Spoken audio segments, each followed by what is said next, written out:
नमस्कार, मैं पवन शुक्ला आप लोग का फिर स्वागत करता हूं। लगातार 20 साल से ऊपर का तजुर्बा आप लोगों को इस चैनल के माध्यम से मिल रहा है। कोशिश करिए आप लोग भी जुड़िए, सब्सक्राइब करिए और शेयर करिए ताकि लोगों को जानकारी मिल सके। अपनी तरह का ये पहला चैनल है जहां स्पेलिंग की स्पेशल वीडियोस डाली गई हैं सीरीज़ में, और वहां से लेके फ्लुएंट इंग्लिश कैसे बोले वहां तक की वीडियो आप लोग को लगातार मिलती है। ध्यान दें, सबसे पहले ये है कि हम वर्ल्ड नंबर 1 मेथड से स्पीकिंग और कम्युनिकेशन स्किल्स के जो भी फॉर्म हैं उनको करवाते हैं या मनी बैक गारंटी देते हैं। यूट्यूब चैनल पे अगर आप सिर्फ पढ़ना चाहते हैं तो ये फ्री है, और अदरवाइज़ हम लोग वर्ल्ड नंबर 1, जी हाँ, मैं स्टेट की बात नहीं कर रहा, मैं कंट्री की बात नहीं कर रहा हूँ, यहाँ पे वर्ल्ड नंबर 1 मेथड से स्पीकिंग और कम्युनिकेशन स्किल्स करवाते हैं। अब आइए देखते हैं। अगर आप ग्रामर, ये ध्यान दीजिए, इस वीडियो को देखने के बाद ये सवाल अपने आप से ज़रूर पूछिए, और कहीं भी अगर आप इंग्लिश पढ़ रहे हैं, पढ़ने जा रहे हैं या पढ़ चुके हैं पढ़ चुके हैं तो इतना ज़रूरी नहीं है, अगर वहाँ पर आपको ग्रामर, ट्रांसलेशन या टेंस करवाया जाता है तो ये समझ जाइए कि आप फ्लुएंट इंग्लिश का सपना जो है वो आपका खतरे में है। ऐसा क्यों है?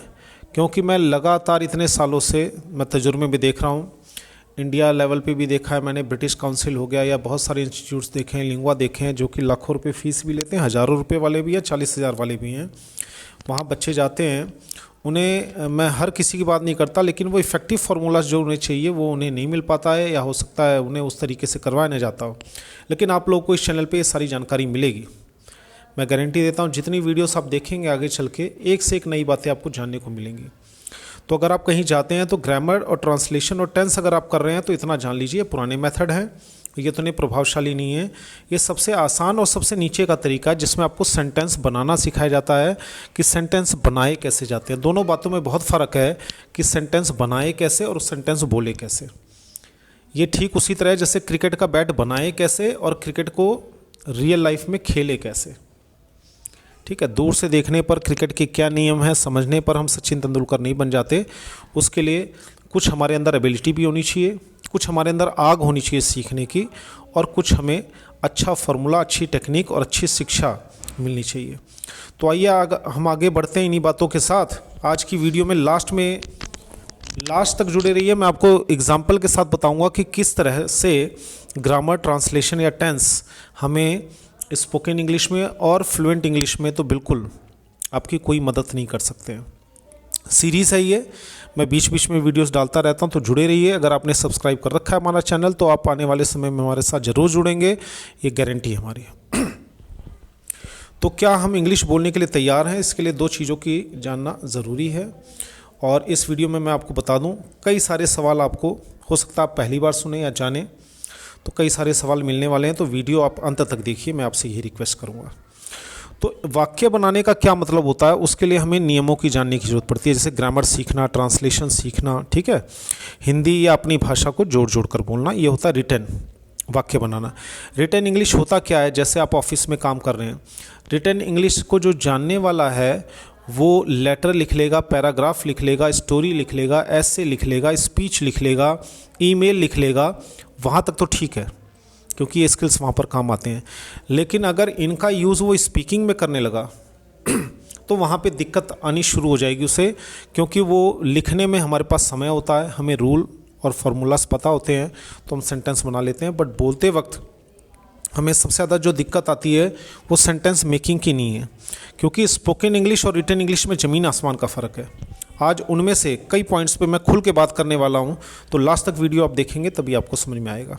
बहुत सारे पॉइंट्स हैं जिन्हें हमें डिस्कस करना है। दूसरा, वाक्य बोलना क्या होता है? नंबर 1, सही तरीके से बोलना। अब सही तरीका क्या होता है? कैसे बोले आदमी? हम तो बोलते हैं, तो वो सही तरीका क्या है? दूसरा, गलत तरीके से बोलना। अब सवाल ये उठता है कि गलत तरीका क्या है? हमें कैसे पता चलेगा कि हम गलत बोल रहे हैं या सही बोल रहे हैं? क्योंकि हमें इतना तो पता है कि हमें वाक्य बनाना आ गया, मैंने ग्रामर सीख लिया, ट्रांसलेशन सीख लिया, टेंसेस कंप्लीट हो चुके हैं, मोडाल्स कंप्लीट हो चुके हैं, एक्टिव पैसिव कंप्लीट। मैं आपको बता दूं अपने तजुर्बे से कि आज करोड़ों ऐसे बच्चे होंगे और करोड़ों ऐसे इंस्टीट्यूट्स हैं जहां पर लगातार वो tense, grammar, translation, modals, active passive, narrations, conjunctions, ये सारी चीज़ें करवाने के बावजूद आप मुझे बता दीजिए कितने लोग ऐसे हैं जो कि फ्लुएंट इंग्लिश बोल पा रहे हैं? कितने बच्चे होंगे? शायद गिनती के होंगे, परसेंटेज में भी नहीं होंगे। इसका रीज़न क्या है? इसके रीज़न बहुत सारे हैं। तो वाक्य बनाने का मतलब ये है, जब आप वाक्य बनाना सीख गए हैं और बोलना, ये दोनों बातों में ज़मीन आसमान का फ़र्क है। मैं इतने सालों से इन दोनों कोर्सेज़ को लगातार और बिल्कुल अलग करवा रहा हूँ। इसके बाद ये 5 स्टार रेटेड, यानी जो बच्चे पढ़े हैं इतने सालों में, टीचर्स हैं, मैनेजर्स हैं, प्रोफेशनल्स हैं, वो 5 स्टार तो है ही है।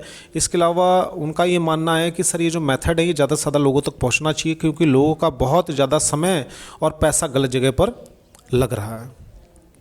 तो बच्चों को लगता है हम स्पीकिंग सीखने जा रहे हैं। आज आप कहीं भी जाएंगे तो वहाँ पर ये बोर्ड पे हर जगह ये लिखा होता है 3 महीने में स्पोकन इंग्लिश सीखिए।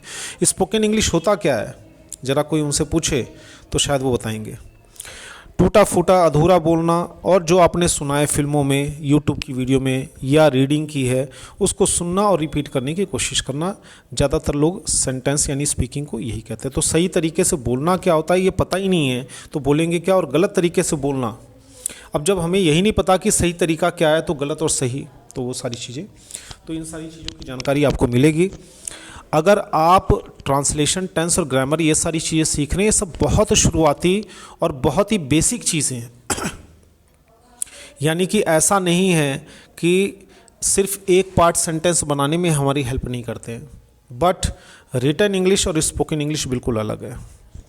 आइए उसके बाद अब देखिए 3 कैटेगरीज हैं यहाँ पे, ध्यान दीजिए। पहली बात रिटन इंग्लिश, दूसरी बात स्पोकन इंग्लिश। फिर कई बच्चे ऐसे होते हैं जो लिख लेते हैं, पढ़ भी ठीक लेते हैं, बोल भी लेते हैं, लेकिन जोड़ जोड़ के बोलते हैं, बहुत धीरे बोलते हैं या एक बार में बोल देते हैं, हम भूल ना जाएं। उनके साथ ये समस्या बहुत सारी आती हैं और बच्चे अक्सर ये कहते हैं सर सारी ग्रामर हमें आती है फिर भी हम बोल नहीं पाते हैं। तो ये सोचने वाली बात है। उसके बाद फिर फ्लुएंट इंग्लिश बोलने की 3rd स्टेज आती है। फ्लुएंट इंग्लिश कौन बोल सकते हैं, या तो जो शुरुआत ही अच्छे तरीके से करें, जैसे कि मैं तरीके बताने जा रहा हूँ आपको। ये सारी चीज़ें यूट्यूब पर आपको नहीं मिलने वाली हैं। यूट्यूब पे आपको वॉइस ट्रेनिंग मिल सकती है, एक्सेंट ट्रेनिंग मिल सकती है, ठीक है, शब्दों को कैसे बोलते हैं हो सकता है ये पता चल जाए आपको। बहुत सारे ऐप्स आ रहे हैं, लेकिन अगर आप उनका नतीजा देखेंगे तो उतना ज़्यादा प्रभावशाली नहीं है कि हर बच्चा उसे अपना सके। जो तरीके मैं आपको बताने जा रहा हूँ ये हर बच्चा अपना सकता है, चाहे वो कम पढ़ा लिखा हो, चाहे वो ज़्यादा पढ़ा लिखा हो। थोड़ी मेहनत, थोड़ी लगन और प्रैक्टिस। अब प्रैक्टिस में क्या ज़रूरी होता है, टीचर बोलता है प्रैक्टिस करके आओ। प्रैक्टिस किस चीज़ की करके आओ, ट्रांसलेशन की या टेंस की? और वो बच्चा वाक्य ही बनाता रहता है। लास्ट में क्या होता है, वो सिर्फ क्वेश्चन पूछना और आंसर देने तक सीमित रह जाता है। यानी वो क्वेश्चन पूछ सकता है या आंसर दे सकता है, इन 2 बातों तक सीमित रह जाता है। तो आइए देखते हैं आगे, एक एक करके मैं जो है इन मेथड्स को छेड़ता हूँ। स्पोकन भाषा कोई भी हो, देखिए हर भाषा की एक स्पोकन फॉर्म भी होता है, तो उसको जो है वो सीखना पड़ता है। उसका एक साउंड पैटर्न होता है। अब ज़रा साउंड पैटर्न क्या होता है मैं आपको बताता हूँ। अभी आगे आप पूरा वीडियो देखेंगे तो आपको समझ में आएगा। साउंड का मतलब ये होता है जैसे मैं किसी हरियाणवी यानी हरियाणा के रहने वाले आदमी को बिहार की, या बिहार के रहने वाले आदमी को कन्नड़ की, कन्नड़ वाले आदमी को मैं हरियाणा के कुछ शब्द लिख के दूं और मैं कहूं कि इसे देख कर पढ़िए, तो पढ़ तो लेगा, लेकिन क्या वो वैसा लगेगा कि वो स्पीकिंग कर रहा है? वो सेंटेंस तो जोड़ लेगा, वो स्पीकिंग बोल भी लेगा, लेकिन क्या वो इतना प्रभावशाली लगेगा? अगर लगेगा तो आपको सुनने में कैसा लगेगा वो सेंटेंस? कल्पना कीजिए कि कन्नड़ के आदमी को आप बिहार की भाषा के कुछ लाइंस लिख के दे रहे हैं, हरियाणा के आदमी को बिहार की, बिहार के आदमी को हरियाणा की, या कन्नड़ के पंजाबी, पंजाबी के कन्नड़। उनको आप लिख के भी दे देंगे और बोलिए कि अगर वो बोलें तो वो नहीं बोल पाएंगे। उसका रीज़न क्या है? सबसे पहला रीज़न ये है मैं आपको बता दूं कि हर भाषा के अपने कुछ साउंड्स होते हैं, उन साउंड से आप समझौता नहीं कर सकते। अगर आप ये सोचें कि आप अपनी भाषा के पाइप में दूसरी भाषा के शब्द पिरो कर डालेंगे तो वो कुल मिलाकर वो आपकी भाषा जैसे ही सुनाई देगा। For example what is your name को अगर बिहार की भाषा में बोलें तो कुछ अलग सुनाई देगा, हरियाणा वाला बोलेगा तो कुछ अलग सुनाई देगा। ऐसा क्यों? क्योंकि वो अपने साउंड, वो साउंड जो 20 सालों में उनका गला, स्पीच ऑर्गन्स जिन्हें कहते हैं, यानी हमारी जो बोलने की सारी मशीन है, जीभ है, ओठ है, गला है, नाक है, ये सारी जो मशीन है, या जबड़े भी चल रहे, नीचे का जबड़ा चलता है, तो वो सारी चीज़ें क्या करता है कि लिखना सीख जाता है, सेंटेंस बनाना सीख जाता है, लेकिन जब बोलने की कोशिश करता है तो वो साउंड्स जो हैं या साउंड के जो कॉम्बिनेशंस हैं वो उसके मुंह से निकल नहीं पाते हैं। जब मुंह से निकल नहीं पाते हैं तो उसके ईयर्स भी यानी कान भी ट्रेन नहीं हो पाते। कान ट्रेन होने का क्या मतलब है? अब आपने देखा होगा कि जो बहरा इंसान होगा वो आपको 100% गूंगा भी मिलेगा। रेयर चांसेस होंगे कि जो बहरा होगा और वो बोल भी लेता होगा, क्योंकि हमें सुनना ज़रूरी है। अब हमने 20 साल की उम्र तक तो क्या किया है कि अपनी भाषा को ही सुना है, अपनी भाषा को ही बोला है, तो हमारे गले की मांसपेशियां, हमारे बोलने की जो मशीन है और हमारा जो कान है और जो हमारा दिमाग है वो उसके लिए पूरी तरह मेंटली प्रिपेयर्ड है। हम उस भाषा को बोल भी अच्छी तरह लेंगे और समझ भी अच्छी तरह लेंगे, लेकिन उसी ज़बान पे, उसी मशीन पे जब आप दूसरे फैशन का, दूसरे पैटर्न का भाषा चलाने की कोशिश करेंगे तो वो नहीं हो पाएगा क्योंकि सबके साउंड्स अलग अलग हैं, सबके कॉम्बिनेशंस अलग अलग हैं। तो पहला साउंड का हो गया, आगे हम डिटेल में जानेंगे। अब जैसे कई बच्चों को अगर मैं कहता हूँ, आपको भी एक एग्जांपल दे रहा हूँ, यहाँ पे लिख के दे देता हूँ। जैसे कि अगर मैं आपको यहाँ पे दूँ आस्क, एक भाषा लिख के दूँ आस्क, ये आप सभी बोल लेंगे। अगर मैं यहाँ पे लिख के दूँ विच, सभी बोल लेंगे। लेकिन आस्क के साथ एस लगा दें और विच के साथ भी एस लगा दें तो इसमें से 90% बच्चे इसे क्लियरली नहीं बोल पाएंगे। आस्क बोल लेंगे लेकिन अगर एस लगा दो तो नहीं बोल पाएंगे वो। यहाँ विच, विच मतलब कौन सा, उसकी मैंने स्पेलिंग बदल दी है। विच बोल लेंगे, विच के साथ एस लगाइए, नहीं बोलेंगे। आप भी ट्राई करिए। 90% बच्चे ऐसे होंगे जो नहीं बोल पाएंगे। ठीक है, अगर ऐसा सच है तो नीचे कमेंट करके लिखिए। ऐसा क्यों नहीं बोल पाएंगे? बच्चा देख भी पा रहा है, समझ भी रहा है, लेकिन बोल क्यों नहीं पा रहा है? वो इसलिए नहीं बोल पा रहा है क्योंकि इन शब्दों का जो कॉम्बिनेशन है वो इंग्लिश के हिसाब से सेट है, वहाँ के लोग बोल लेंगे। लेकिन हमारी भाषा में इन साउंड्स का जो कॉम्बिनेशन है कि क के बाद आधा सा आ जाए, जैसे फ्लावर है, ये क्लस्टर्स कहलाते हैं। जैसे ट्री है, स्प्रिंग है, ब्लू है, ठीक है, फ्र है, क्र है, ट्र है। अब इनसे सोचिए कितने सारे शब्द ऐसे और कितने सारे साउंड्स और कितने सारे कॉम्बिनेशंस ऐसे बनते हैं जो कि हम देख कर भी, समझ कर भी नहीं बोल पाएंगे। सेंटेंस हमें समझ में आएगा, बनाना हमें आता है, रूल्स आते हैं, सब कुछ आता है, लेकिन जब वो हमारे मुंह से निकल ही नहीं रहा, हमारी जीभ को ये पता ही नहीं कि कहाँ पर अपनी पोजीशन ले। क्योंकि बहुत सारे साउंड्स हमारे टंग साउंड होते हैं, बहुत सारे साउंड्स हमारे लिप साउंड होते हैं और बहुत सारे साउंड्स ऐसे होते हैं जो डायरेक्ट निकलते हैं, यानी गले से निकलते हैं, तो उन्हें जीभ या फिर हमारे लिप्स रोकते नहीं हैं। खैर, अब आगे बढ़ते हैं। तो इनका साउंड सीखना होता है। अब आप इन दोनों एग्जाम्पल से ही समझ सकते हैं। छोटा सा दिया, मेरे पास ऐसे बहुत सारे एग्जाम्पल्स हैं। ठीक है, तो छोटा सा एग्जाम्पल दिया है कि अगर आप ये देख कर भी नहीं बोल पा रहे हैं या आपको एफर्ट लगाना पड़ रहा है, बार बार कोशिश करनी पड़ रही है कि एक बार और बोलूँ, एक बार और बोलूँ, तो आप अंदाज़ा लगा सकते हैं कि ऐसे शब्द अगर कई सारे आ गए एक सेंटेंस में, या ऐसे साउंड के वर्ड्स कई सारे कॉम्बिनेशंस बन गए, तो आप सोचिए कैसे बोल पाएंगे। तो पहला ये उम्मीद करता हूँ कि साउंड का क्लियर हो गया। और दूसरा, हर बार हमें पूरे वाक्य नहीं बोलने चाहिए। स्पीकिंग में दूसरी सबसे बड़ी गलती ये करते हैं लोग, पूरे सेंटेंस में बोलने की कोशिश करते हैं। रीज़न क्या है? रीज़न ये है, अगर आप ध्यान दें तो आप जब से बचपन से, जब से आपने इंग्लिश को दूसरी भाषा के तौर पे पढ़ना शुरू किया है, तो आपने क्या किया है? किताबें पढ़ी हैं, वर्ड टू वर्ड पढ़ा है, क्वेश्चन आंसर लिखे हैं तो वर्ड टू वर्ड लिखे हैं। अब वो आपका पैटर्न बन चुका है। तो जब आप इंग्लिश भी बोलते हैं या कोई भी और फॉरेन लैंग्वेज बोलते हैं तो आपको ये डर लगा रहता है कि कहीं ऐसा ना हो ये सेंटेंस का ग्रामर गलत हो, तो मैं सारे वर्ड बोलूँ, कंप्लीट सेंटेंस में बोलूँ। तो इसका मतलब क्या है कि मुझे आधे वाक्य में बोलना चाहिए? नहीं, उसका एक तरीका है, वो आपको आगे पता चलेगा। पूरे वाक्य बोलने में आपका काफ़ी सारा समय और एनर्जी वेस्ट होती है। तीसरी बात, हर भाषा का शब्द और वाक्य बोलने का अपना तरीका होता है। इसका क्या मतलब हुआ? अगर एक शब्द है, मान लीजिए थैंक यू। थैंक यू, आप हमारे भारत में घूमिए, थैंक यू बोलने को कहेंगे तो मद्रासी अलग तरीके से, शब्द एक ही है, मद्रासी, हरियाणा, यानी जितने भी राज्य हमारे, अगर हर राज्य में जाएंगे तो उसी वर्ड को, वर्ड से ही वाक्य बनता है, क्योंकि sentence is a group of words. ये इंपरेटिव की बात नहीं कर रहा, कम गो, इसके अलावा मोस्टली वाक्य में जो है वो ग्रुप ऑफ वर्ड ही होता है। तो आप अगर शब्द और वाक्य, अगर आप सिंपली हर राज्य में जाएं, सेम वर्ड को पढ़वाएंगे तो वो लोग अपने अपनी भाषा में अपने अपने तरीके से अपने अपने हिसाब से बोलेंगे। तो इससे साबित हो जाता है कि एक भाषा को बोलने के 100 तरीके तो हो नहीं सकते। हाँ, एक भाषा को बोलने का एक ही तरीका। जैसे मैं आपके सामने हिंदी में बात कर रहा हूँ तो ऐसा लग रहा होगा कि हाँ, ये हिंदी के साथ कंफर्टेबल हैं, इनकी ज़बान कंफर्टेबल है और ये फ्लुएंट बोल भी रहे हैं, इनकी आवाज़ में उतार चढ़ाव भी है, समझ में भी आ रहा है। ठीक है, तो हर भाषा का शब्द या फिर वाक्य, क्योंकि शब्दों से ही वाक्य बनता है, बोलने का अपना तरीका होता है। आप उसे अगर अपनी भाषा में ज़बरदस्ती बोलेंगे तो कॉम्बिनेशन नहीं बन पाएगा। तो कुल मिला के बहुत सारे फॉर्मूले तो ये हो गए। कि हमें वाक्य नहीं बोलना चाहिए पूरा, हर बार पूरा वाक्य बोलोगे तो कैसे काम चलेगा। शब्द और वाक्य बोलने का हर भाषा का अपना तरीका होता है, तो इंग्लिश का क्या तरीका है यही सीखना होगा आपको। आगे चलते हैं। इसके लिए आपके स्पीच ऑर्गन्स ट्रेन होने चाहिए, यानी लिप्स, ओठ, टंग और नीचे का जबड़ा, जॉ कितना खुले, कितना गोल हो, बड़ा गोल हो, छोटा गोल हो। क्योंकि मैं आपको हिंदी में कई सारे वर्ड्स ऐसे बताऊंगा, जैसे मान लीजिए आई, एक एग्जांपल देता हूँ। आई, आप लोग कहते हैं आई एम ए, अब वो इंग्लिश में ना आय हो जाता है, आई आय। अब जैसे काऊ, इट्स नॉट काऊ, इट्स काव। अलाउ, ये बड़े साउंड से। जैसे फाइट है, नाइन है, आप लोग बोलते हैं, तो ये फाइट होता है, ये नाइन होता है।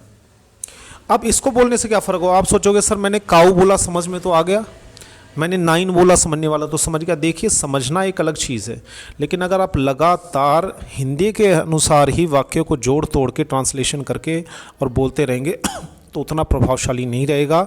और अगर आपकी भाषा अगर इंग्लिश के आड़े आ रही है, वो लहजा आड़े आ रहा है। बहुत कड़वी बात मैं बताऊँ आपको, यूपी और बिहार में आप देखेंगे, हो सकता है आपने भी देखा हो, ये मैं किसी की बुराई नहीं कर रहा, कि जो बिहार से टीचर हैं या यूपी से टीचर हैं या हरियाणा से कुछ टीचर्स हैं, जब वो शहरों में आते हैं और जब किसी सब्जेक्ट को पढ़ाते हैं तो बच्चे उनकी बहुत इंसल्ट करते हैं, मजाक उड़ाते हैं। अब वो टीचर तो बहुत इंटेलिजेंट है, इंग्लिश पढ़ा रहा है, मैथ पढ़ा रहा है, साइंस पढ़ा रहा है, और जो वो बोल रहा है वो भी सही बोल रहा है, लेकिन फिर भी बच्चे क्यों मजाक उड़ा रहे हैं? क्योंकि वो जिस भाषा को यानी कि पढ़ा रहे हैं, स्पेशली मैं अगर इंग्लिश की बात करूं या हिंदी में ही बोल रहे हैं, तो वो जब अपनी भाषा के अकॉर्डिंग उस भाषा को बोलने लग जाते हैं तो बच्चों को थोड़ा अजीब सा लगता है।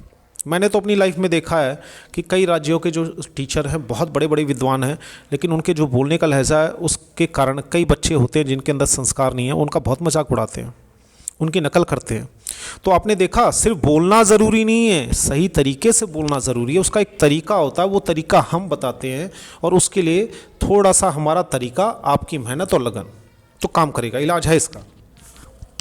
अब आइए, अलग अलग रूप से मिलकर, यानी जितने भी हैं हमारे, तो ये काम करते हैं। सिर्फ शब्दों को या वाक्यों को बोल देना ही स्पीकिंग नहीं होता। अब कई बच्चे क्या करते हैं, जी हमें तो ट्रांसलेशन, टेंस, ग्रामर सारा आता है जी। मैंने कहा बोल के दिखाओ जी, बोले जी मैं जा रहा हूँ, आई एम गोइंग, मैं आ रहा हूँ, आई एम कमिंग, ये तो सारा आता है सर।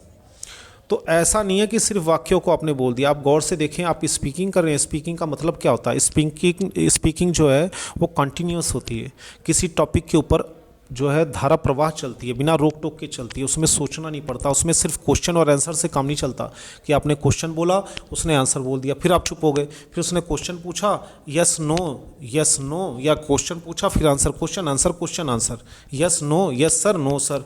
ये स्पीकिंग नहीं होती है। अगर आपने एक बार में एक सेंटेंस बनाकर बोल दिया और सेंटेंस को बोलते वक्त भी ऐसा लग रहा है कि आप कंफ्यूज हैं, पता नहीं मैंने गलत तो नहीं बोल दिया है, या ऐसा लग रहा है कि आपने बस इधर की ईंट उधर का रोड़ा और भानुमति ने कुनबा जोड़ा, मतलब कुछ आपने बोल दिया जी। एक सेंटेंस बोलते बोलते बच्चा चुप हो जाता है, ज़्यादा से ज़्यादा एक अगर थोड़ा सा लॉन्ग सेंटेंस बनाने में कंफ्यूज हो जाता है। वो छोटे छोटे, yes sir I have done it, या I will come tomorrow sir, so will you come tomorrow sir, I have to take class. साफ लगता है कि ये भाषा के साथ कंफर्टेबल नहीं है। तो उन चीज़ों को सीखना होता है, क्योंकि सिर्फ सवाल या जवाब करना, शब्दों को बोल देना क्योंकि आपने उन्हें याद कर रखा है, वर्ब की फॉर्म याद है तो आपने बना दिया, तो वो स्पीकिंग नहीं होता है। तो आइए क्या फ़र्क होता है, आइए ज़रा देखते हैं। आपकी अपनी भाषा में आपका अपना लहजा होता है, जो भाषा आप सीख रहे हैं या आप बोलना चाहते हैं उसका अपना लहजा होता है। जैसे अगर मान लीजिए दो अलग अलग भाषा के लोग हैं, कल्पना कीजिए, तो आपकी आप जिस भाषा में आप पले बढ़े हैं, जिस भाषा के बीच में, आप अपने लहजे में बोलेंगे। कोई अगर बाहर का आदमी उस भाषा को सीख रहा है तो सेंटेंस बना लेगा, पढ़ लेगा, लेकिन वो आपको अलग से दिखाई देगा कि कुछ ना अलग से मेहनत कर रहा है, या इसे ज़ोर लगाना पड़ रहा है बोलने के लिए, या थोड़ा सा डर है इसके अंदर। तो ऐसा क्यों? क्योंकि सबका लहजा और तरीका अलग अलग होता है। ऐसा नहीं है कि आपने सीख लिया वाक्य बोलना या आपने पढ़ना सीख लिया है तो आप स्पीकिंग करने लगे, थोड़ा अजीब लगता है। क्यों? अपनी भाषा के तरीके से आप किसी और भाषा को बोलेंगे तो समस्याएं आएंगी ही आएंगी। जैसे कि एक शब्द का यहाँ पे मैं आपको उदाहरण देता हूँ। यहाँ पे एक चुटकुला भी है कि एक बंगाली सज्जन थे, उन्होंने किसी दूसरे राज्य के आदमी को अपने यहाँ बुलाया कि भैया आज शाम को आ जाना, हमारे यहाँ भोजन है। तो कहता ठीक है। देखिए एक शब्द का कमाल आपको दिखा रहा हूँ मैं, भोजन है। तो वो बड़ा खुश हुआ, उसने अपनी वाइफ से भी कहा कि भाई आज खाना मत बनाना, क्योंकि हमारे बंगाली भाई साहब हैं वहाँ जा रहे हैं, वो कह रहे हैं हमारे यहाँ आज भोजन है तो मैं वहीं खा के आऊँगा। जब वो पहुँचे वहाँ पे तो वहाँ पे भजन हो रहा था। तो भजन क्या है, ये आम तरीका जिसे आप कहते भी हैं, सुनते भी हैं, समझते भी हैं, लेकिन अगर बंगाली टच दे दिया जाए, सबकी बात नहीं कर रहा, एक उदाहरण दे रहा हूँ, तो भजन को वो लोग भोजन कहेंगे। अब देखिए, अगर कोई आदमी भजन को भोजन कह रहा है तो क्या उसको इतनी अकल नहीं है कि इसको भजन कह दे भोजन के बजाय। अब जैसे आप अगर यूपी बिहार की तरफ जाएंगे, हरे राम, अब हरे है जबकि, लेकिन लहजा है, तो होरे में और हरे में कितना फ़र्क आ गया। ठीक है, र को ल बोल रहे हैं लोग, अगर र की जगह ल निकल रहा है, कितना फ़र्क आ गया। तो वो बेचारा भूखा ही रहा वहाँ पे, क्योंकि वहाँ भजन था। और इसे जो है बंगाली भाई साहब का जब इन्होंने सुना कि भोजन है, उनका लहजा है ये, तो आपने देखा जब एक शब्द में इतनी गलतफहमियां हो रही हैं, तो अगर पूरा वाक्य और लगातार अगर स्पीकिंग करनी होगी तो ऐसे न जाने कितने साउंड्स की मिस्टेक होगी, जो कि अपने तरीके से आदमी अनजाने में करेगा और हंसी का पात्र बन जाएगा या लोग मजाक उड़ाएंगे। तो कहने का मतलब ये है कि अब ऐसे कई सारे साउंड्स के नियम होते हैं जो कि हर भाषा के अपने होते हैं और वो दूसरे भाषा से बिल्कुल अलग होते हैं। जैसे कि अगर इंग्लिश के अपने साउंड्स के नियम होते हैं, बिहार का अपना लहजा होता है, इंग्लिश का अपना लहजा होता है, रशिया का अपना लहजा होता है, चाइना का अपना लहजा होता है, सऊदी अरब में जाएंगे अपना लहजा होता है। अगर आप इन्हें हिंदी बोलेंगे तो भी अपने लहजे से बोलेंगे, अगर इन्हें आप इंग्लिश देंगे तब तो बोल ही रहे हैं। तो जो एक भाषा अपनी भाषा बोल रहा है उसका एक अपना अलग लहजा आपको दिखाई देगा। हम अपनी भाषा बोल रहे हैं तो हम उसके साथ कंफर्टेबल है, एक अलग लहजा दिखाई देगा। हम चाहे कितने भी वाक्य याद करें लट ले, पर उनकी तरह नहीं बोलेंगे जब तक वो तरीका हमें नहीं मालूम चलेगा। कहने का मतलब सिर्फ ये है। तो लगभग इंग्लिश में जो है थोड़ी और जानकारी लीजिए कि हिंदी और इंग्लिश में क्या फ़र्क होता है। नंबर 1 पहला तरीका ये देखिए कि मान लीजिए हिंदी के अपने 50 तरह के स्वर हैं या शब्दों को बोलने का एक अपना लहजा है। जब आप हिंदी बोलते हैं तो उसमें मात्राएं होती हैं, तो आपको पता ही है कई तरह की मात्राएं होती हैं। अब उन मात्राओं के साथ आप कंफर्टेबल हैं, वो लगभग 50 भी हो सकता है, कब थोड़ा कम ज़्यादा भी हो सकता है। तो आप उन शब्दों को बहुत अच्छे तरीके से बोल सकते हैं, जैसे परीक्षित हो गया, ठीक है, सामंजस्य हो गया। अब आप शुरू से ही बोल रहे हैं कहाँ आधा लगना है, कहाँ जोड़ के बोलना है, आप उनके साथ कंफर्टेबल हैं। ऐसे इंग्लिश के भी अपने 45 से 50 स्वर होते हैं जिनका अपना तरीका है बोलने का। अब इंग्लिश के 45 या 50 के तरीके से हिंदी बोलोगे या हिंदी के साउंड में आप इंग्लिश बोलोगे तो बड़ा अजीब लगेगा। जैसे उदाहरण देता हूँ मैं आपको, आप हिंदी में किसी से पूछेंगे तुम्हारा नाम क्या है, लेकिन इसी को अगर आप सेम इसी सेंटेंस को आप किसी अंग्रेज को दे देंगे तो कहेंगे तुम्हारा नाम क्या है। ये देखिए, आप आराम से बोल देंगे तुम्हारा नाम क्या है और बोलेगा तुम्हारा नाम क्या है। ऐसा किस लिए, ये फ़र्क क्यों आ रहा है, समझिए। ये फ़र्क इसलिए आ रहा है क्योंकि क्या उन्हें ये अकल नहीं है कि इस सेंटेंस को कैसे बोला जाता है। क्या उनके सामने ये सेंटेंस लिखा हुआ नहीं है। अगर आप लिखा हुआ भी दे देंगे, अगर आप उन्हें 50 बार लगातार एक ही समय में समझाएंगे तो भी उन्हें काफ़ी मेहनत करनी पड़ेगी। तुम्हारा नाम क्या है, कहाँ जा रहे हो, मैं दिल्ली में रहता है, और तुम क्या काम काटता है। तो जीभ वही है, मुंह वही है, सब कुछ वही है, लेकिन वो इस भाषा के शब्दों से वाक्य बन गया। ठीक है, जब वाक्य में एक एक शब्द को वो अपने तरीके से बोल रहा है तो आप ये सोचिए कि आप हिंदी में ट्रांसलेशन करके या किसी भाषा को ट्रांसलेशन करके आप उसकी स्पीकिंग कैसे करेंगे, अजीब तो लगेगा ही। ठीक है, अब देखिए सेम वही शब्द हैं जो यहाँ हैं, देखकर उसने सेम यही बोला है, लेकिन कितना फ़र्क आ गया। तो इस फ़र्क को समझने की कोशिश कीजिए। आइए आगे बढ़ते हैं। अब क्या है, उसका मुंह जिससे हम बोलते हैं, नाक से भी कई सारे आवाज़ें निकलती हैं, जैसे चंद्रबिंदु की मात्राएं, ज़बान यानी जीभ, टंग साउंड, लिप साउंड अलग होते हैं और टंग साउंड अलग होते हैं। उसकी क्या पोजीशन है, इसका मैंने एक एग्जांपल आपको दिया था। जब बच्चा छोटा होता है तो कहता मम्मी थोली थी ताए दे दो। थोली थी यानी थोली में ड़ नहीं बोल पा रहा और सा नहीं बोल पा रहा, क्योंकि सा उसके लिए बहुत कठिन शब्द है, उसे ये नहीं पता जीभ कहाँ लगानी है। ठीक है, च नहीं बोल पा रहा, त कह रहा है दोनों ही, जबकि टंग साउंड जीभ से ही बोले जा रहे हैं। स भी लगभग उसी से, च भी और त भी, लेकिन अभी उसके मशीन ने, उसके माइंड ने अभी वो बोलना नहीं सीखा, तो उसके लिए ये कॉम्बिनेशन बड़ा टफ है। तो ऐसी जब आप इंग्लिश बोलते हैं तो अलग अलग वर्ड्स के बीच में जो साउंड्स आते हैं, जो वॉवल हैं, वॉवल डिफरेंट साउंड्स बनाते हैं। वो वॉवल जब आप लगातार इंग्लिश बोलते हैं तो जब साउंड नहीं बन पाता है तो उन शब्दों को फिर आप एक एक करके बोलते हैं। जैसे what is your name, my name is Pawan Shukla, I live in Delhi and my father is a businessman. This is not speaking, ऐसा लग रहा है जैसे आप कोई स्पीच दे रहे हैं। What are you doing, come here, this is not speaking. तो एक क्वेश्चन हो गया, एक ऑर्डर हो गया, बस इससे ज़्यादा कुछ नहीं। उसके बाद यस नो फिर शुरू हो जाता है। ज़्यादातर लोग बच्चे ये समझते हैं कि सवाल कर दिया, आंसर ले लिया। व्हाट इज़ द टाइम, जी ये टाइम है। व्हाट इज़ योर नेम, जी ये नेम है। Yes sir, no sir, speaking शुरू हो गई। ऐसा नहीं। क्या आप हिंदी में पूरे दिन सिर्फ सवाल जवाब करते हैं? क्या आप हिंदी में पूरे दिन यस नो करते हैं? नहीं। तो इंग्लिश में सेंटेंस बनाना आता है तो फिर उसे बोल क्यों नहीं पाता आदमी? हिंदी में तो नहीं आता है, बचपन से सुन रहा है, उसको चीज़ को रिपीट कर रहा है। देखिए, किसी आम भाषा को सीखने का तरीका क्या है, वैज्ञानिक दृष्टिकोण समझिए कि जब बच्चा छोटा होता है तब से वो अपने आसपास के माहौल को सुनता है, उसको रिपीट करता है। 24 घंटे उसी माहौल में सुन रहा है, रिपीट कर रहा है। और धीरे धीरे आप देखेंगे, हरियाणा का हो, चाहे यूपी का हो, चाहे इंग्लैंड का हो, चाहे जर्मन का हो, वहाँ का बच्चा सेम वही टोन वही तरीका धीरे धीरे कुछ महीनों कुछ सालों में वो सीख जाता है। और हैरानी है, ये भगवान की देन है कि एक बच्चा कैसे उस चीज़ को कॉपी कर लेता है।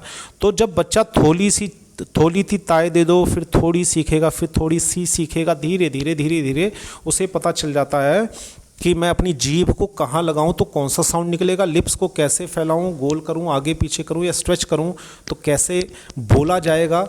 और धीरे धीरे उसकी मशीन जब धीरे धीरे जैसे आप खड़े होते हैं, चलते हैं, फिर भागते हैं, तो धीरे धीरे वैसे ही वो भी कंफर्टेबल हो जाता है और वो फ्लुएंट हो जाता है, सोचने की जरूरत नहीं पड़ती है। इसे कहते हैं हम फ्लुएंसी।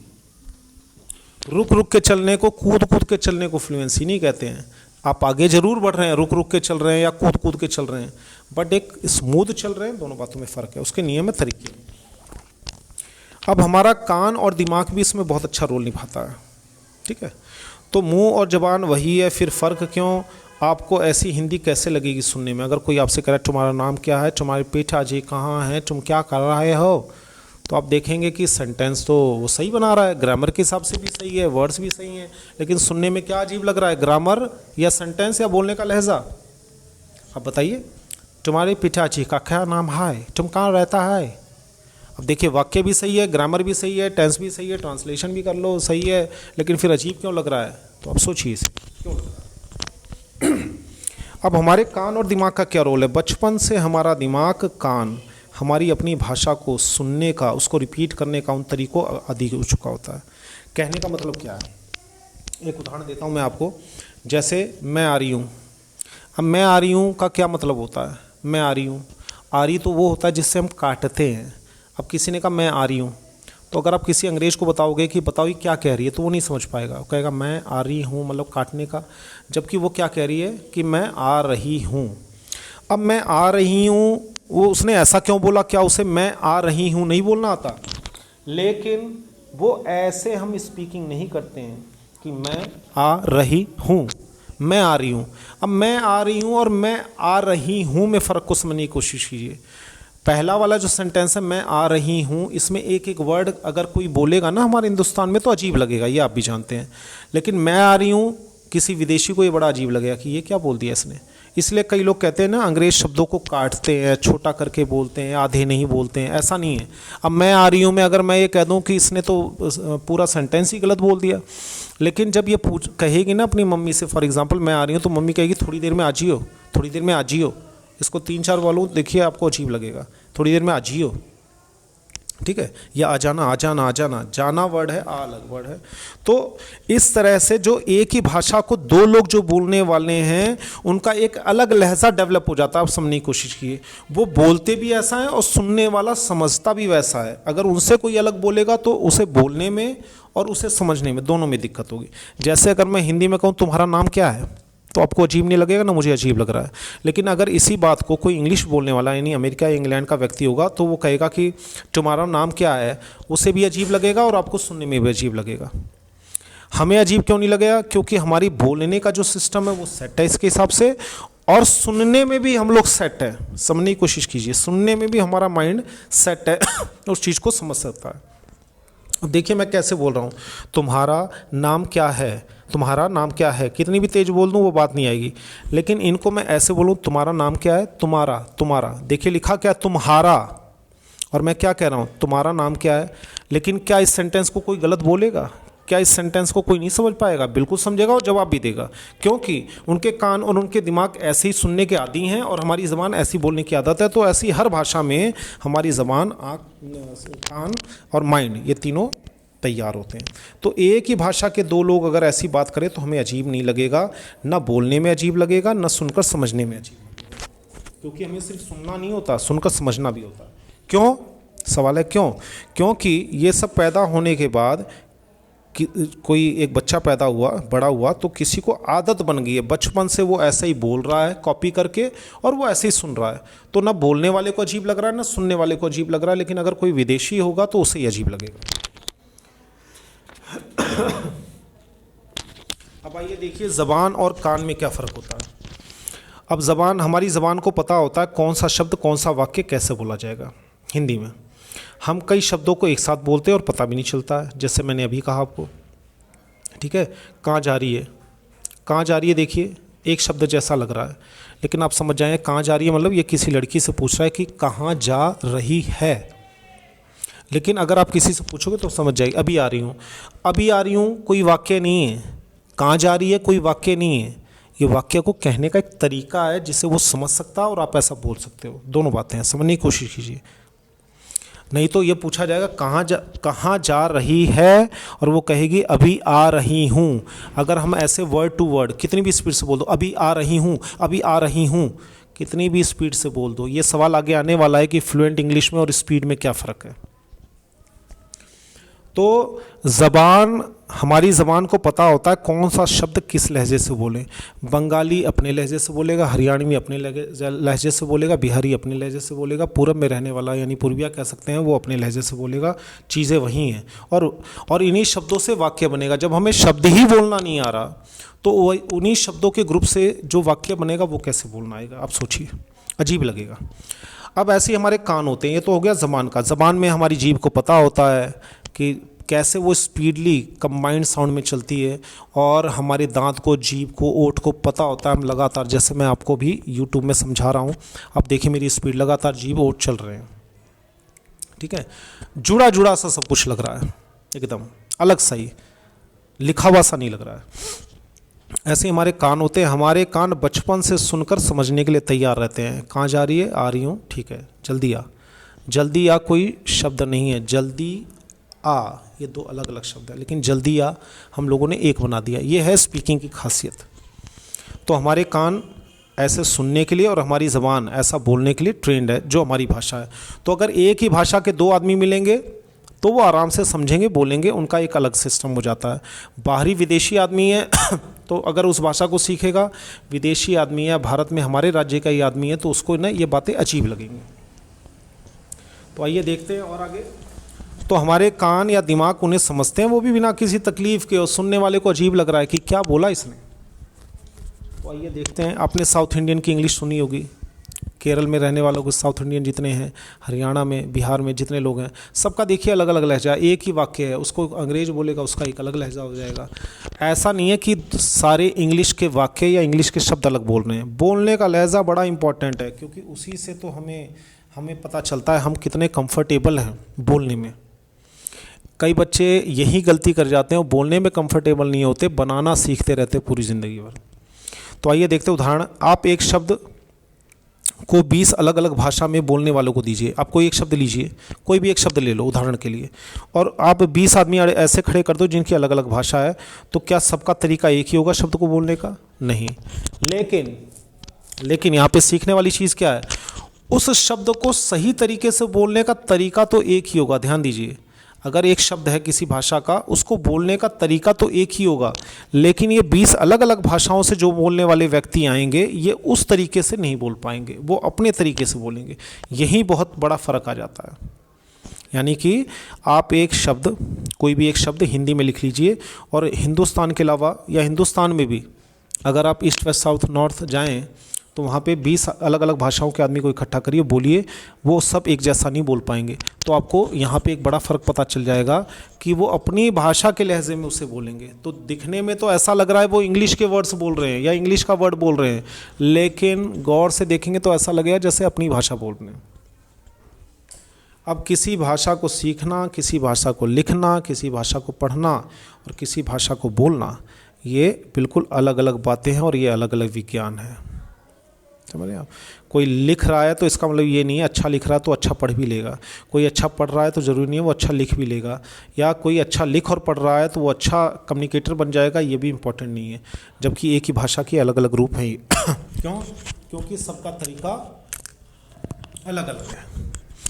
तो एक सवाल आप खुद से करिए, क्या जैसा हम किताब पढ़ते हैं वैसा बोलते भी हैं? नीचे कमेंट करके बताइए। ये जितने सवाल हैं सबके आप कमेंट कर सकते हैं, जवाब दे सकते हैं। जहाँ जहाँ आपको अच्छा लगे, जो जो बातें आपको समझ में आई वो आप नीचे कमेंट करके बताएं ज़रूर। एक सवाल करिए आप खुद से, क्या आप एक जैसा हम किताब पढ़ते हैं वैसे ही आप बोलते भी हैं? तो आप कहेंगे ये तो हमने सोचा ही नहीं, हमें तो लगता है पढ़ना और बोलना एक ही चीज़ है। हिंदी में हम किताब भी पढ़ते हैं और हिंदी में बोलते भी, तो एक ही बात है, ऐसा नहीं है। उस सवाल को सोचिए और कमेंट में ज़रूर बताइए। अच्छा, अब आइए, शब्द और वाक्य बनाने का तरीका अलग अलग होता है। देखिए 3 तरीके हैं यहाँ, देखिए शब्द वाक्य के तरीके।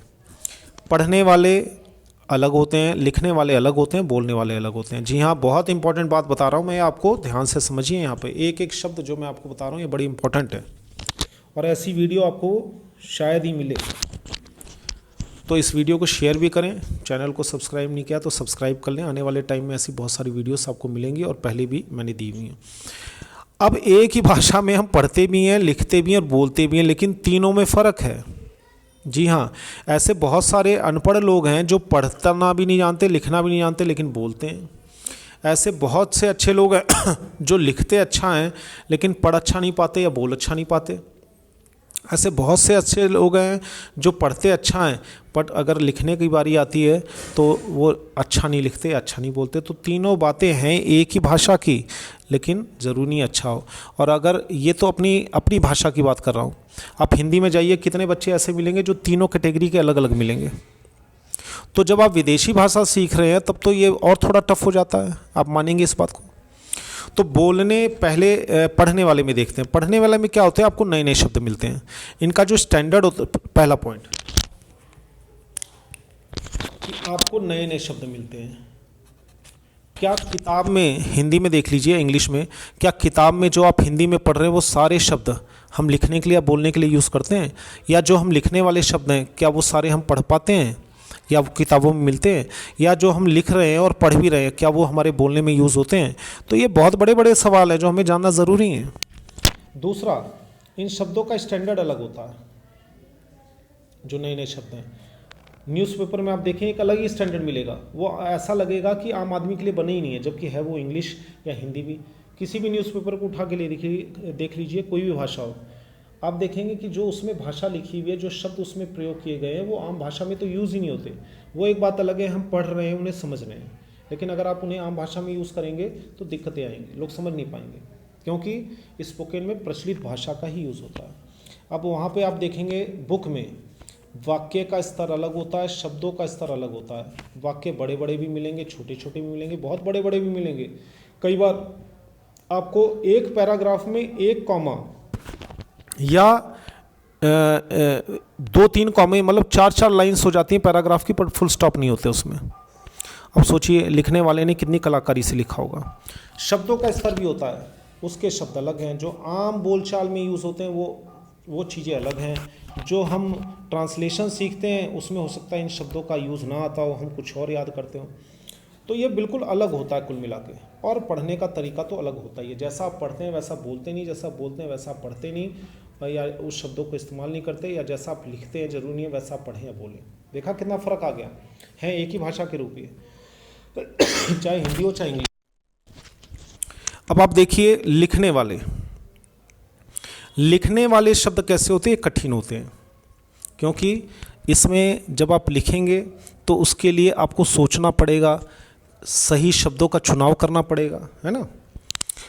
आम भाषा नहीं होती है जो लिखने वाली होती है। उसमें क्या होता है, जैसे फॉर एग्जांपल कैच मीन्स भी पकड़ना होता है, होल्ड मीन्स भी पकड़ना होता है, राइट। ऐसे बहुत सारी चीज़ें होती हैं। अब गेट के कई मतलब होते हैं, मेक के कई मतलब होते हैं, ठीक है, ब्रिंग के कई मतलब होते हैं, हैव के कई मतलब होते हैं, राइट। ऐसे बहुत सारे हैं। तो ये आम भाषा लिखने वाली जो है वो आम भाषा नहीं होती, इसके सख्त नियम होते हैं। अलग अलग तरीके होते हैं लिखने के, क्योंकि लिखने के लिए आप एक ही बात को कई तरीके से, अलग अलग तरीके से लिख सकते हैं अपनी बात को। ज़रूरी नहीं है कि आप उसी चीज़ को एक ही तरीके से, फॉर एग्ज़ाम्पल अगर मुझे गेट बंद करना है तो एक आदमी एक ही तरीका अपनाएगा, प्लीज़ क्लोज द डोर, लेकिन इसी बात को कहने के, गेट को बंद करवाने के बहुत सारे अलग अलग तरीके हो सकते हैं। वीडियो बहुत लंबी हो जाएगी तो इसलिए अभी जानकारी इसकी इन मुद्दों पे हम आने वाली वीडियो में बात करेंगे। उसके बाद शब्दों का चुनाव अलग होता है, वाक्यों का जो स्तर है, छोटे होंगे, बड़े होंगे, कठिन होंगे, क्लिष्ट होंगे, कैसे होंगे, वो सारे वाक्य बहुत ही, ये सारी ज़रूरी बातें लिखने में होती हैं जब आप लिखते हैं। तो भाई आपकी लिखने की अगर राइटिंग स्किल अच्छी नहीं है, देखिए लिखने वालों की स्किल किन की अच्छी होती है मैं आपको बता देता हूँ। जो ड्राफ्ट बनाते हैं, स्पीचेस लिखते हैं, जो न्यूज़पेपर रिपोर्टर होते हैं, उनके जो लिखने का स्टैंडर्ड होगा, लिख आप भी लेते हैं, दोनों में क्या फ़र्क है। आप कहेंगे जी वो बड़े बड़े शब्दों का इस्तेमाल करते हैं, नए नए शब्दों का इस्तेमाल करते हैं, ऐसा नहीं है। उसका एक लेवल है। जो हम लोग लिखते हैं, हमारी वोकैबुलरी कितनी होती है, हमारी वोकैबुलरी ज़्यादा 500, 700, 800, 1000 वर्ड्स की होती है। वो नए नए वर्ड्स चुनते रहते हैं, रोज़ 10 से 15,000 नए शब्द आते हैं, तो वो इम्प्रेशन छोड़ना होता है। वो अपनी बात को प्रभावशाली तरीके से कहते हैं, उनकी वोकैबुलरी हमसे बहुत ज़्यादा होती है।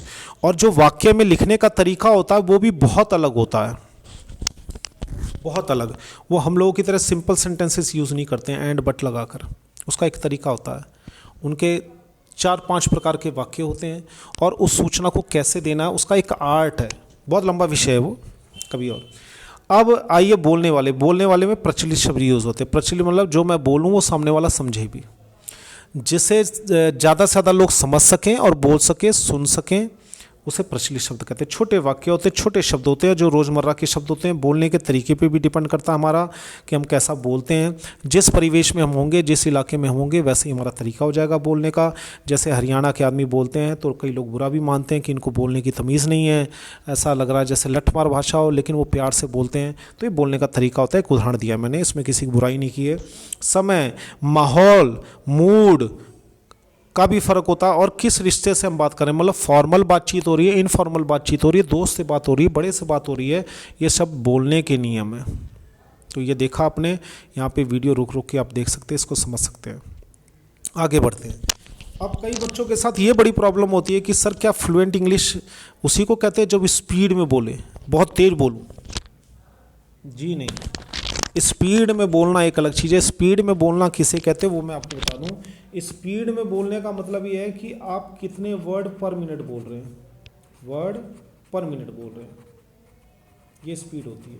इसे हम फ्लुएंसी नहीं कहते। ये तो एक मशीन की तरह हो गया कि कितने वर्ड पर मिनट बोल रहे हो जी आप। स्पीकिंग में हमें धीरे भी बोलना होता है, लहजा भी होता है, हम ये भी देखना होता है किसके साथ बात करें, कैसी सिचुएशन है, क्या रिलेशंस है, ठीक है। समय काल परिस्थिति का भी ध्यान रखना पड़ता है, धर्म का भी ध्यान रखना पड़ता है, बहुत सारी चीज़ें। और फ्लुएंट बोलने का मतलब होता है कि आप स्मूथ बोल रहे हैं, बिल्कुल स्मूथ। जैसे लता जी गाना गाती हैं तो उन्हें सोचना नहीं पड़ता, सचिन जब क्रिकेट खेलता है तो उन्हें सोचना नहीं पड़ता। ये सब फ्लुएंट है अपने स्किल्स में, ठीक है। स्पीड का मतलब ये नहीं है कि आप बैटिंग करने गए तो आपने बहुत तेज़ बल्ला घुमा दिया, ना गेंद देखी, ना सिचुएशन देखी, ना कितने ओवर में रन चाहिए, बस आप खाली तेज बल्ला घुमाए जा रहे हैं कि ये खतरनाक बैट्समैन दिखाई दे रहा हूँ, ऐसा नहीं है। तो दोनों बातों में बहुत फ़र्क है। स्पीड में बोलने का मतलब होता है वर्ड पर मिनट कितना आप बोल रहे हैं, और फ्लुएंट मतलब होता है कि आप कंफर्टेबल हैं, बिल्कुल उसके साथ स्मूथ है, बिना रोके टोके आप स्मूथ बोल पा रहे हैं। तो ज़्यादातर लोग शायद इसमें फ़र्क हो सकता है नहीं जानते हैं। नीचे कमेंट करके बताइए क्यों। क्योंकि स्पीड से पढ़ने की आदत हमारी, इसका कारण भी मैं आपको बता दे रहा हूँ। स्पीड से पढ़ने की आदत हमारी बचपन से है। अब मैडम कह रही हैं बेटा किताब पढ़ो, तेज़ी से पढ़ो, स्पीड बनाओ, स्पीड से लिखो, तो हम स्पीड से मतलब ये है जितनी तेज़ी से पढ़ेंगे, वर्ड पर मिनट पढ़ेंगे, उसी को हम स्पीड कहने लगे। वही रूल हम स्पीकिंग में चलाते हैं लेकिन चलता नहीं है। चाहे किसी से पूछ लो आप। एक सवाल मैं आपसे करना चाहता हूँ, उसका जवाब आप भी कमेंट में दे सकते हैं या किसी टीचर से पूछ सकते हैं, चाहे किसी से पूछकर कमेंट में जवाब दीजिए मुझे। किसी से पूछिए कि सर रीडिंग करने में और स्पीकिंग करने में क्या फ़र्क होता है। सवाल एक बार और बता दूं कि रीडिंग करने में और स्पीकिंग करने में क्या फ़र्क होता है, तो उसका जवाब आप ज़रूर कमेंट में लिखें, मुझे जानकर खुशी होगी। अब आगे चलते हैं। शब्दों की संख्या के आधार पर बोलना और ध्वनि की संख्या के आधार पर। अब ये क्या है, बहुत इंपॉर्टेंट टॉपिक है। जितने ट्रिक्स, जितने टेक्निक्स मैं सिखाता हूँ उसमें से एक इंपॉर्टेंट ये भी, number of words and number of sounds. हम आम आदमी 99% आप देखेंगे नंबर ऑफ़ वर्ड्स की तरह बोलेगा। फॉर एग्जाम्पल, वो जब सेंटेंस बोलेगा तो आप क्लियरली सुन सकते हैं, वो सारे शब्द बोलेगा, एक एक क्लैरिटी के साथ बोलेगा, ग्रामर का ध्यान रखेगा और बिल्कुल कंप्लीट सेंटेंस बोलेगा। तो वो शब्दों की संख्या का भी ध्यान रखता है। लेकिन जो असली स्पीकिंग होती है वो ध्वनि की संख्या के आधार पर होती है। मतलब कितनी बार आपने मुंह खोला, और एक बार जब मुंह खोला तो आपने क्या बोला और कितना बोला, दोनों में फ़र्क समझिए। पहला है कि आपने एक बार में कितने शब्द बोले, दूसरा है आपने एक बार में कितनी आवाज़ निकाली। यानी एक बार मुंह खोला तो आपने कितना बोला, दोनों में ही फ़र्क है। जैसे उदाहरण देता हूँ, स्पीकिंग में बोलते समय हर शब्द बोलना ज़रूरी नहीं होता है। जब आप स्पीकिंग कर रहे हो, what is your name, my name is Pavan, हर शब्द बोलना ज़रूरी नहीं होता है। लिखते समय क्यों हम हर शब्द क्यों बोलते हैं, क्योंकि बचपन से हमें लिखने की आदत पड़ी हुई है। लिखते समय हम हर शब्द लिखते हैं तो हमें शुरू से आदत पड़ी हुई है, भैया सारा शब्द बोलो, ताकि सामने वाला ये ना सोचे हमें ग्रामर नहीं आती है। तो प्रॉब्लम कहाँ है, समझे आप। ये फॉर्मूला मैं एक्सप्लेन करूँगा आने वाली वीडियो में। Very important topic, number of words and difference between number of words and number of sounds. We should speak in number of sounds, not in number of words. अब problem कहाँ है, बचपन से हम जैसा पढ़ते आए हैं, रीडिंग करते आए हैं, किताबें पढ़ते आए हैं, क्योंकि बचपन से हर क्लास में आपने रीडिंग ज़रूर की होगी, वैसे ही हम स्पीकिंग भी सोचते हैं और हमारी आदत बन जाती है करने की। जी हाँ, प्रॉब्लम यहाँ है। दूसरी प्रॉब्लम है, हम स्कूल टाइम में क्वेश्चन और आंसर में ही परफेक्ट हो जाते थे। लेसन पढ़ा जी, लेसन पढ़ने के बाद मैडम ने 20 लेसन के क्वेश्चन दे दिए, मैडम ने क्वेश्चन दे दिए, हमने उसके आंसर दे दिए, तो question answer question answer question answer. वही चीज़ जब हम बड़े होकर स्पीकिंग करते हैं तो क्वेश्चन और आंसर में हम परफेक्ट हो चुके होते हैं, और हमें लगता है अगर हमने क्वेश्चन पूछना सीख लिया और किसी के क्वेश्चन का जवाब देना सीख लिया तो हमें इंग्लिश आ गई जी, परफेक्ट हो गए। तो स्पीकिंग में भी हर बार यही करते हैं, नंबर 1 क्वेश्चन पूछना और आंसर देना। लेकिन आप बताइए कमेंट करके, क्या स्पीकिंग सिर्फ यही है, क्वेश्चन करना और आंसर देना? अगर नहीं है तो करते तो हम यही हैं।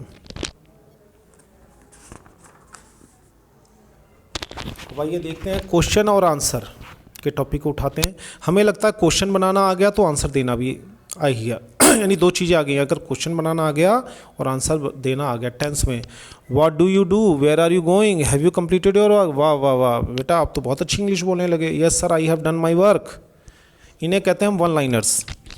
ध्यान दीजिए, यहाँ पे मैं एक शब्द लिख रहा हूँ, वन लाइनर्स। वन लाइनर्स किसे कहते हैं? वन लाइनर्स का मतलब ये होता है वो एक ही लाइन बोलेंगे, चाहे वो आंसर बोलेंगे चाहे वो क्वेश्चन बोलेंगे। बहुत ज़्यादा कोशिश कर लेंगे तो ये टू लाइनर्स हो जाएंगे, एक बार में 2 सेंटेंस, क्योंकि उन्हें फिर ट्रांसलेशन करने के लिए समय भी चाहिए, बोलने के लिए समय और सोचने के लिए समय भी चाहिए। फिर वो सामने वाले का भी मुंह देखेंगे, उससे समझ में आया या नहीं आया, ये भी ज़रूरी है।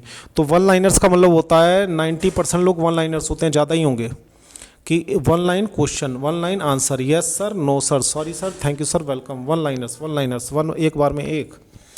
अब यहीं से हमें आदत पड़ जाती है, क्योंकि बचपन से हम क्वेश्चन बना रहे हैं और आंसर दे रहे हैं। मैडम क्वेश्चन पूछ रही है, हम आंसर दे रहे हैं, पेपर में भी क्वेश्चन आ रहे हैं, हम आंसर दे रहे हैं। यहीं से हमें आदत पड़ जाती है। कमेंट करके बताइए क्या ये मेरी बातें ठीक हैं। अब यहीं से हमें आदत पड़ जाती है वर्ड टू वर्ड बोलने की और जोड़ जोड़ कर बोलने की, क्योंकि आंसर भी हम जोड़ जोड़ कर ही लिखते हैं। जोड़ जोड़ के लिखने का मतलब ये है कि वर्ड टू वर्ड, यानी शब्द टू शब्द बोलना और लिखना। तो ये वीडियो रोक रोक के देखेंगे, लंबी ज़रूर है लेकिन अंत तक देखेंगे तो आपको काफ़ी मज़ा आने वाला है। और लास्ट में मैं उदाहरण भी दूंगा आपको। मैं बचपन से ही हमें स्पीकिंग कराई नहीं जाती है, कारण है, देखिए समझ आप मेरी बात को। बचपन से ही हमें स्पीकिंग नहीं कराई जाती है, सिर्फ रीडिंग कराई जाती है। टेंस और ट्रांसलेशन खूब सिखाया जाता है। आप इंग्लिश की कोई भी क्लास की बुक उठा के देख लीजिए, फिल इन द ब्लैंक्स हो, राइट रॉन्ग हो, क्वेश्चन आंसर हो, टेंस ट्रांसलेशन, ग्रामर की अलग से किताब, मोटी सी किताब अलग से ही लगी मिलेगी। 400 रुपये की, 500 रुपये की एक महंगी किताब होने का उसमें चित्र होता है, बड़ा मज़ा आता है। महंगी किताबें होती है, बच्चे बेचारे परेशान होते हैं। और मैं आपको एक हकीकत और बताऊँ, आप नीचे कमेंट में लिख के बताइए कि ज़्यादातर बच्चे ग्रामर की किताब ले ही नहीं जाते हैं, और अगर इंग्लिश की बुक भी ले जाते हैं तो सप्लीमेंट्री की ले ही नहीं जाएंगे, ग्रामर की ले ही नहीं जाते हैं, क्योंकि उन्हें अच्छा ही नहीं लगता है। टेंस और ट्रांसलेशन बचपन से करते आ रहे हैं, उसी की आदत पड़ी हुई है। स्पीकिंग कराई नहीं जा रही है, रीडिंग कराई जा रही है, उसी की आदत पड़ी हुई है। वर्ड टू वर्ड हम जो है सोच सोच कर आंसर लिखते हैं, रट के आंसर लिखते हैं, फिर याद करते रहे, तो उसी की आदत पड़ी हुई है। जोड़ जोड़ कर बोलने की आदत, लिखने की आदत बनी हुई है। एक क्वेश्चन बनाना आ गया, एक आंसर देना आ गया, तो वही आदत बनी हुई है। उसके बाद ग्रामर्स के रूल्स बताए जाते हैं। कोचिंग में भी यही चलता है। कोचिंग में क्यों चल जाता है ये? आज 98% अगर कोचिंग्स में जाइए आप, तो वो बच्चे खाली खुद को बेवकूफ़ महसूस करते हैं लास्ट में। नीचे कमेंट करके बताइए। जाते ही आप ऐड देखेंगे, बहुत बढ़िया ऐड हो रहा है, बाहर लिखा हुआ है स्पोकन इंग्लिश हम 2 घंटे में 3 महीने में करा देंगे, 1 महीने में करा देंगे, गारंटी के साथ करा देंगे, मनी बैक गारंटी है जी, प्रधानमंत्री जी से कहलवा दूँ कहो तो, मतलब जोक्स अपार्ट, कि आप सीख जाएंगे। हाँ जी सर, बिल्कुल सीख जाएंगे सर, 3 महीने में आ जाएगी। अरे बिल्कुल आ जाएगी, चाहे वो टीचर खुद स्पीकिंग ना कर पाता हो अच्छी, ठीक है, ना उसे तरीके पता हो, वो 3 महीने में आप लिख के ले लो कि आपको टेंस, ट्रांसलेशन और मोडास, एक्टिव पैसिव, नरेशन, कंजक्शन ये सारे करवा के मैं जा रहा हूँ। तातेती, सब्जेक्ट वर्ब ऑब्जेक्ट, मैं जाता हूँ, जाती हूँ, जाते हैं, इसके साथ ये लगेगा तो सब्जेक्ट वर्ब के साथ ये आएगा, या ऑब्जेक्ट ये आएगा, वर्ब की first form, second form, third form. और लोग उब चुके हैं इन बातों से, लेकिन उन्हें एक उम्मीद होती है कि कहीं ना कहीं कोई अच्छा टीचर मिलेगा, कोई ना कोई तो बताएगा। लेकिन ज़्यादातर बच्चों को, बेचारों को यही नहीं पता होता, वो जहाँ पैसा और समय लगा रहे हैं वहाँ पर वो सीख भी पाएंगे या नहीं, लेकिन उनके पास कोई ऑप्शन नहीं होता। अब आपके पास ऑप्शन है, ये चैनल और हमसे जुड़ने का तरीका है। तो आप किसी भी टीचर के पास जाएं, सीधा सा पूछे कि भैया मैंने एक यूट्यूब चैनल देखा हो और ये वीडियो से दिखा दे कि वो तो सर तो कह रहे हैं गारंटी के साथ कि ट्रांसलेशन और टेंस। पहला क्वेश्चन तो यही पूछ लो, ट्रांसलेशन और टेंस में क्या फ़र्क है। जी हाँ, पहला क्वेश्चन ध्यान रखिए, पहला क्वेश्चन ये पूछिए टेंस और ट्रांसलेशन में क्या फ़र्क है। दूसरा क्वेश्चन ये पूछिए रीडिंग और स्पीकिंग में क्या फ़र्क है। तीसरा क्वेश्चन ये पूछिए सर स्पीड से बोलने में और फ्लुएंट इंग्लिश बोलने में क्या फ़र्क है। इन 3 क्वेश्चंस का ही सवाल पूछ लीजिए। सर आप हमें ग्रामर, टेंस, ट्रांसलेशन तो उससे तो नहीं सिखाएंगे, क्योंकि उससे तो हमने सुना है एक वीडियो में कि उससे स्पीकिंग नहीं आती है। अगर वो इन तीनों सवालों में उलझ जाए, कह दे जी हम तो यही कराएंगे, या इन सवालों का जवाब ना दे पाए, तो आप कमेंट में ज़रूर लिखिए कि मेरी बात ठीक है या नहीं ठीक है। तो पहला क्वेश्चन क्या था? पहला क्वेश्चन ये था कि आप ग्रामर, टेंस और ट्रांसलेशन में फ़र्क बताएं। दूसरा, स्पीकिंग और रीडिंग में क्या फ़र्क है। तीसरा, कि स्पीड से बोलने में और फ्लुएंट बोलने में क्या फ़र्क है। तीनों के जवाब आप भी दे सकते हैं कमेंट में, और जिस मर्जी टीचर से पूछ लिए, कहीं से पूछ लीजिए, उसका जवाब कमेंट में आप दे सकते हैं, ताकि बाकी लोग भी जानें। अब हमें क्या क्या सीखना पड़ता है इन चीज़ों को जानने के लिए। थोड़ी सी वीडियो और रह गई है, कम से कम 50 ऐसी चीज़ें जो हम आप लोगों को सिखाते हैं, आसानी से सिखाते हैं और बहुत सारे उदाहरण दे के सिखाते हैं, ताकि आप फ्लुएंट इंग्लिश बोलना सीख जाएं। फ्लुएंट इंग्लिश की स्टेज क्या होती है, पहले ये जान लीजिए। सबसे पहले आपका एक बेसिक फॉर्मेशन होता है, थोड़ी बहुत इंग्लिश आपको आनी चाहिए, कुछ शब्द आने चाहिए। हालांकि मैं आपको गारंटी देता हूँ, मैं बिना पेन, कॉपी, किताब के भी 100% सिखा सकता हूँ, मैं आपको लिख के दूँ। लेकिन उसमें क्या होता है, आप मैसिव को नहीं पढ़ा सकते, मतलब आप बहुत सारे हज़ारों लाखों लोगों को नहीं पढ़ा सकते, क्योंकि ये टाइम टेकिंग है, पेशेंस भी है, और सामने वाले के अंदर भी उतनी लगन होनी चाहिए कि उन तरीक़ों को अप्लाई कर सके और हमारे साथ मेहनत कर सके। तो उसके बिना भी हम कर सकते हैं, लेकिन फिर भी हम जो भी आपको फॉर्मूला या टेक्निक्स बताते हैं, उसके कई सारे उदाहरण देते हैं, ताकि आप उसको सीख लिया, इतनी प्रैक्टिस करवा देते हैं उन चीज़ों की कि अपने आप उन चीज़ों को बोलने लग जाते हैं और वो तरीके अपनाते हैं। अब देखिए, स्पीकिंग में स्पीच देना भी होता है, कन्वर्सेशन भी होता है, टॉक भी होता है, डिस्कशन भी होता है, आर्गूमेंट भी होता है, इंटरव्यू भी होता है, कम्युनिकेशन स्किल्स भी होते हैं कई तरह के, सेलिंग स्किल्स भी होते हैं, प्रेजेंटेशन स्किल्स होते हैं, कन्विंसिंग स्किल्स होते हैं, ठीक है। और जो है स्पीकिंग भी, चलो एक चीज़ में आ गया कि स्पीकिंग में ये सारी चीज़ें, स्पीकिंग तो एक कॉमन वर्ड है, लेकिन आजकल लोगों ने जोड़ रखा है। तो ये सारी चीज़ें जो हैं, ये फ़र्क है। देखिए, खाली स्पोकन इंग्लिश, कई बच्चे कह देते हैं सर हम स्पोकन इंग्लिश सीखना चाहते हैं, ये देख लीजिए, तो मैंने कम लिखे हुए हैं। अभी तो बहुत सारे ऐसे टॉपिक लिख दूंगा जिनका मतलब ही बोलने से है, जिनका बोलने से ही जुड़ा हुआ है। तो ये सब स्किल्स हैं, स्किल्स मतलब कलाएँ हैं, इनके ऊपर मेहनत करनी पड़ती है। खाली बोल देने से आप मोदी की तरह भाषण देने नहीं लग जाएंगे, मोदी जी की तरह, माननीय प्रधानमंत्री की तरह भाषण देने नहीं लग जाएंगे। आप जो है स्पीकिंग कर लेते हैं, इसका मतलब ये नहीं कि आप बेचना शुरू कर देंगे। सेलिंग स्किल्स आ गई आपको, वो एक अलग कला है। प्रेजेंटेशन एक अलग कला है, कम्युनिकेशन स्किल एक अलग कला है, इंटरव्यू कैसे देते हैं वो एक अलग कला है। ये नहीं कि आपको बोलना आता है जी हमें तो स्पीकिंग आती है तो आप कुछ भी करने लग जाओ। ये सब अलग अलग कलाएँ हैं जिन्हें सीखना पड़ता है, बहुत सारी चीज़ें हैं। तो सिर्फ ग्रामर, टेंस या ट्रांसलेशन से ये चीज़ें कभी नहीं आ सकती। लिख के ले लो। अभी लोग कैसे बोलते हैं या प्रयास करते हैं, अभी जो बोल रहे हैं वो कैसा बोलते हैं उसकी जानकारी मैं आपको दे रहा हूँ। अपनी भाषा की तरह बोलते हैं, जैसे उनकी भाषा है उसी पाइप में बस इंग्लिश के शब्द निकाल कर और बाहर बोलना शुरू कर दिया। What is your name, what are you doing, are you going, where are going. अब देखिए कैसा लग रहा है, ये इंग्लिश है जी नहीं, ये साफ पता चल रहा है कोई और भाषा है, शब्द इंग्लिश के खाली। और ऐसा ना सुनने में अच्छा लग रहा है ना बोलने में अच्छा लग रहा है। हाँ, किसी की मजबूरी है, ये बुराई नहीं है, मैं एक बात बता रहा हूँ, सही तरीके से इसे सीखा जा सकता है। तो अपनी भाषा की तरह, जिसमें इंग्लिश का लहजा भी उनकी भाषा की तरह हो जाता है। अभी कैसा लोग बोलते हैं कि इंग्लिश के शब्द तो आते हैं, ग्रामर भी आती है, बना लेते हैं, बस बोलना शुरू कर देते हैं, ऐसा लगता है वो अपनी भाषा में इंग्लिश के शब्दों को जोड़ के बोल रहे हैं। दूसरा, या तो ब्रोकन इंग्लिश बोलते हैं, टूटी फूटी। तीसरा, या तो हिंदी में रटे रटाए वाक्य होते हैं, यानी इंग्लिश में कुछ वाक्य रट लिए, ट्रांसलेशन कर लिए और सोच सोच कर बोल रहे हैं जी। और वन लाइनर्स तो मैंने आपको बताया कि एक लाइन बोला, क्वेश्चन और आंसर।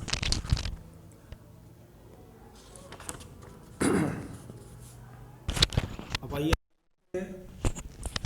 एग्जाम्पल देखिए, आप कौन से वर्ड्स को चूज करते हैं। Choice of word sorry, choice of words क्या है। स्पीकिंग में देखिए क्या क्या आता है, थोड़ा सा हिंट दे रहा हूँ। चॉइस ऑफ वर्ड्स क्या होने चाहिए, कि स्पीच दे रहे हैं तो क्या होना चाहिए, आर्गूमेंट होना चाहिए तो क्या है। डिबेट है, जी हाँ डिबेट वर्ड देखिए, इसमें ध्यान आ गया। एक इसमें मैं डिबेट वर्ड भूल गया, डिबेट भी होता है। बहुत सारी चीज़ें हैं जो उस वक्त ध्यान नहीं आई, ठीक है। डिस्कशन भी होता है, क्या डिस्कशन लिखा, जी हाँ डिस्कशन तो लिखा, माफ़ कीजिए। ये सारी कलाएँ हैं। अब आगे देखते हैं। स्पीकिंग के चॉइस ऑफ वर्ड्स कुछ और होते हैं, रिटन के अलग, रीडिंग के अलग। सबसे ज़्यादा आपको पता है वोकैबुलरी किसी बच्चे की किस में होती है, बताइए। रीडिंग में होती है, स्पीकिंग में होती है, या राइटिंग में होती है। नीचे कमेंट में बताएं कि आपके पास सबसे ज़्यादा शब्द कब ध्यान में आते हैं, जब आप बोल रहे होते हैं, लिख रहे होते हैं या पढ़ रहे होते हैं, तब कौन से सबसे ज़्यादा किस मीडियम में आपके पास शब्द आते हैं। नीचे कमेंट में लिख के बताइए। इसका जवाब मैं आपको बाद में बताऊंगा कभी। और चॉइस ऑफ सेंटेंस क्या है, स्ट्रक्चर क्या है। स्ट्रक्चर कई तरह के होते हैं सेंटेंस के। आप जब बोल रहे हैं, लिख रहे हैं, तो कौन सा स्ट्रक्चर हम यूज़ करें, छोटा, बड़ा, कॉम्प्लेक्स, कैसा यूज़ करें। एक्सप्रेशंस क्या होते हैं, कोलोकेशंस क्या होते हैं, फ्रेजेस क्या होते हैं, इन सब का इस्तेमाल कैसे, कब और कहाँ करें, ये स्पीकिंग का एक बहुत बड़ा पार्ट है। इसमें मैंने कहीं भी टेंस का नाम नहीं लिया या ट्रांसलेशन का, ये बहुत बड़ा पार्ट है। अब कई लोग क्या होते हैं, इंस्टीट्यूट्स में जाते हैं, ईडीएम रट रहे हैं भाई साहब, प्रोवर्ब रट रहे हैं, फ्रेजल वर्ब रट रहे हैं, ज़िंदगी भर रट रहे हैं, कंफ्यूज भी हो जा रहे हैं, ठीक है जी, हाई फाई इंग्लिश बोलेंगे, लास्ट में परेशान हो जाते हैं। रिजल्ट क्या आता है, उतना अच्छा नहीं है। जितनी मेहनत इसमें कर रहे हैं भैया, इंग्लिश में पूरी ज़िंदगी नहीं बितानी, इसका एक तरीका है, उस तरीके से सीखो और रिज़ल्ट अच्छा पाओ। नहीं तो दिखावे में जाओगे, ऐड पे जाओगे तो परेशान ही रहोगे। पहले इस्तेमाल करें फिर विश्वास करें। ये नहीं है कि ऐड देखा, रिसेप्शन पे पहुँचे, हाँ जी मैडम फीस लो, शुरू कराओ। एक प्रैक्टिकल एग्जांपल देता हूँ मैं आपको। ये देखिए एक शब्द लिखा है, कहाँ जा रहा है, कहाँ जा रहा है।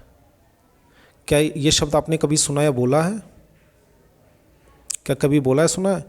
ये देखिए एक ये लिखा, what's your father, what's your father. ये चीज़ें, कहाँ जा रहा है, कहाँ जा रहा है, और what's your father, what's your father. ये क्या आपने एक शब्द कभी बोला है, सुना है। तो आप कहें हाँ हाँ सर समझ में तो आ रहा है, क्या बोला है ऐसा, सुना है ऐसा। जी हाँ, ऐसा लोगों ने बोला भी है, सुना भी है। ये जो लिखा हुआ है कहाँ जा रहा है, इसका मतलब ये कहाँ जा रहा है। और ये जो लिखा है व्हाट्स योर फादर, इसका मतलब ये है व्हाट इज़ योर फादर। कौन सा अच्छा लग रहा है आपको, व्हाट इज़ योर फादर या व्हाट्स योर फादर, कौन सा अच्छा लग रहा है आपको। कहाँ जा रहा है या कहाँ जा रहा है। और ऐसा क्यों है कि इन दोनों में फ़र्क है। ये स्पोकन है, ये दोनों रिटन है। ये हम सीखते ऐसा, बोलते ऐसा है, लेकिन अभी इंग्लिश में हम सीखते भी ऐसा है, बोलते भी ऐसा है। अभी इंग्लिश में हम ऐसा ही लिखते भी हैं, सीखते भी हैं, बोलते भी हैं। तो ये दोनों जो हैं, ये मैंने अपनी तरफ से थोड़ी बनाए हैं, ये मैंने आपको एक एग्जांपल दिया, प्रैक्टिकल एग्जांपल है। ये कहाँ जा रहा है, मान लीजिए आप बाहर जा रहे हैं, आपके फादर ने पूछा कहाँ जा रहा है, आपने कहा अभी आ रहा हूँ। क्या आपको अजीब लगा ये सुनने में? क्या आपने अपने किसी दोस्त को ये कहा कि भैया बोला लिखा तो ऐसे जाता है, तो ऐसे क्यों नहीं बोल रहा है, ऐसे क्यों बोल रहा है? या इंग्लिश में भैया ऐसे बोलना, व्हाट इज़ योर फादर, ऐसा क्यों बोल रहा है व्हाट्स योर फादर? अभी आगे देखिए, आगे वीडियो में और भी एग्जांपल्स दूंगा आपको, वेट करिए। तो पहला स्पीकिंग का है, दूसरा है रीडिंग वर्ड टू वर्ड। ये रीडिंग है जी हाँ। एक बार एक राजा था, उस राजा की 2 रानियाँ थी। रीडिंग थोड़ी हो रही है, आप स्पीकिंग की बात कर रहे हैं। What is your father, my father, इसे कितनी भी स्पीड से बोल लो, तरीका। अब सेकंड है रीडिंग वर्ड टू वर्ड। यहाँ स्पीड मायने नहीं रखती। What is your father, what is your father, what is your father, ये एक अलग चीज़ है भाई साहब। व्हाट्स योर फादर ये एक अलग चीज़ है। कहाँ जा रहा है, कहाँ जा रहा है, कहाँ जा रहा है, कहाँ जा रहा है, ये एक अलग चीज़ है। कहाँ जा रहा है ना, स्पीड में और फ्लुएंसी में फ़र्क है, समझिए इसको। अब आइए आगे बढ़ते, एक एग्जांपल और लेते हैं, उसके बाद ये वीडियो ख़त्म होगी। जी हाँ, ध्यान दें। व्हाट इज़ योर फादर में कितने टुकड़े हैं, कितनी बार आप मुंह खोल रहे हैं? व्हाट इज़ योर फादर 4 बार मुंह खोल रहे हैं, 4 बार आपके मुंह का शेप बदल रहा है, तो वाक्य बन गया। नीचे मैंने एक शब्द लिखा, ये शब्द है, देखिए, एक्नॉलेजमेंट। इसमें भी 4 टुकड़े हैं, आप 4 बार मुंह खोल रहे हैं, और इसमें भी 4 टुकड़े 4 बार मुंह खोल रहे हैं, जबकि ये वाक्य है और ये शब्द है। कितना अच्छा एग्जाम्पल दिया और कितना बड़ा फ़र्क मैं आपको बता रहा हूँ।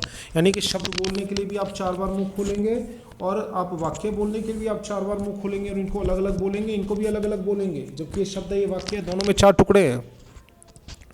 तो अगर आप एक एक करके शब्दों को बोलेंगे, चाहे धीरे या चाहे स्पीड में, तो ये सिस्टम गलत है। पहला वाक्य, उसमें भी 4 पार्ट हैं, दूसरा जो है वो एक शब्द है, उसमें भी 4 भाग हैं। इसमें नीचे वाले में भी आपका मुंह 4 बार अलग अलग शेप ले रहा है, ऊपर वाला भी अलग अलग शेप ले रहा है, लेकिन आप इसको कैसे बोलते हैं? एक्नॉलेजमेंट, एक बार में। इसको आप कैसे बोलेंगे? व्हाट इज़ योर फादर, दोनों के साथ भेदभाव हो रहा है, जबकि दोनों में 4 ही टुकड़े हैं। लेकिन आप इसको बचपन से आपको रीडिंग की आदत पड़ी हुई है, एक एक वर्ड बनाने की, ट्रांसलेशन करने की, बोलने की आदत पड़ी हुई है, तो इसको आप स्पीड में तो बोलेंगे, लेकिन सही तरीके से नहीं बोलेंगे। और ये क्या है? एक्नॉलेजमेंट। जब आप इसको एक शब्द बना के बोल सकते हैं, कई लोग तो ये भी नहीं बोल पाएंगे। एक्नॉलेजमेंट, इसमें भी 1000 टुकड़े कर देंगे, भारत, पाकिस्तान, कश्मीर, बांग्लादेश, थोड़ा थोड़ा मजाक भी बीच में। तो पहले वाले को भी नीचे वाले शब्द की तरह बोला जाएगा। ये देखिए, एक्नॉलेजमेंट एक बार में, व्हाट्स योर फादर एक बार में, दोनों भी एक बार में हो गए। वाक्य भी एक बार में निकल रहा है, शब्द भी एक बार में निकल रहा है। क्या समझे? ये देखिए आप, ये 4 नहीं है, ये 1 है। ये 4 नहीं है, ये 1 है। कैसे बोलेंगे उसका तरीका है। तो मैं उम्मीद करता हूँ ये वीडियो आपको समझ में आई होगी। अगर समझ में आई है तो चैनल को सब्सक्राइब करें, कमेंट्स लिखिए कैसी लगी वीडियो, और लाइक भी करिए और शेयर भी करिए, ताकि वो सारे बेचारे जो बच्चे हैं जो कि grammar, translation, tenses online offline अपनी गलियों में, चौराहों में, सिटी में सीख कर अपना समय और पैसा बर्बाद करने हैं, मैं उन्हें गारंटी देता हूँ कि अगर हमारे यहाँ की वीडियो लगातार देखते रहे और हमारे चैनल को सब्सक्राइब किया, तो वो सबूत अपने आप उन्हें मिल जाएगा। और अगर आप हमारे साथ जुड़ेंगे तो हमें बहुत अच्छा लगेगा। तो इस वीडियो को ज़्यादा से ज़्यादा शेयर कीजिए, सब्सक्राइब भी कीजिए और हमारे साथ जुड़िए। मिलते हैं अगली वीडियो में। बहुत बहुत धन्यवाद आप सभी का।